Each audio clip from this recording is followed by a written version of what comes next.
Hey Eric, I worked on this today. Here's what I got for you.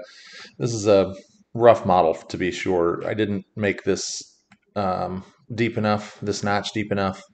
The bottom of this has to come down. I haven't made the back piece yet. Um, but before I went too far and you didn't even like the idea, I wanted to clear it with you.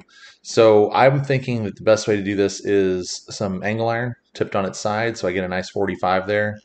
Um, and basically, I'm going to wrap it in. It just so happens that the circumference of this is 26 inches, so that's exactly a bicycle tire, a road race bicycle tire inner tube.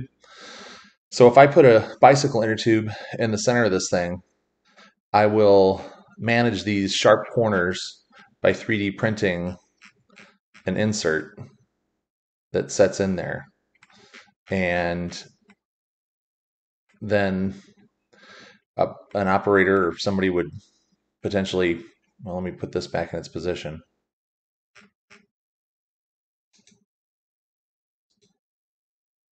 When you slide it in the gap in the front and then push it up, all you have to do is inflate it and it'll hold.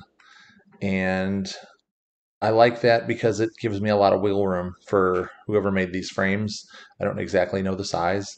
So, and it also means that I have a good surface to bolt a solid piece of rubber to. I think I can make the rubber going around this thing bolt to those angles and it'll go all the way around.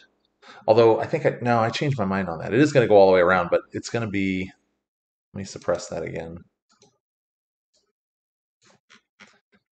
This bracket will be welded to here, and that is where the rubber will wrap around. So I'll have a completely solid seal around it, and I've got an inch and a quarter of wiggle room because I noticed that each one of these chopper frames is bolted to the stand a little bit differently. So I wanted to have plenty of wiggle room there.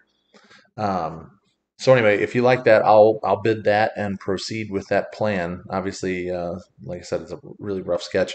Oh, yeah. So this leg would be trimmed back at the angle, and then I'm thinking I would use a half-inch Lexan. And the reason is I would cover the top of this in half-inch Lexan. I don't know if I need to make it hinged. I guess I don't know. We got to talk about that. Um, if I don't hinge it, well, I wanted the Lexan because I wanted something thick enough to bolt a flap onto the front. That's where I was going to attach the flap.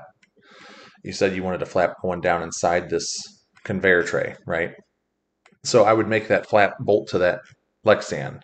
Um, but it's still early enough in design that I could obviously put another angle piece across here, put the flap on that, and then make the Lexan top like quarter-inch thick and make it hinge so that somebody can get in there and clear out a clog. Um, I guess I'll just talk with you about it tomorrow and see what you think. Thank you.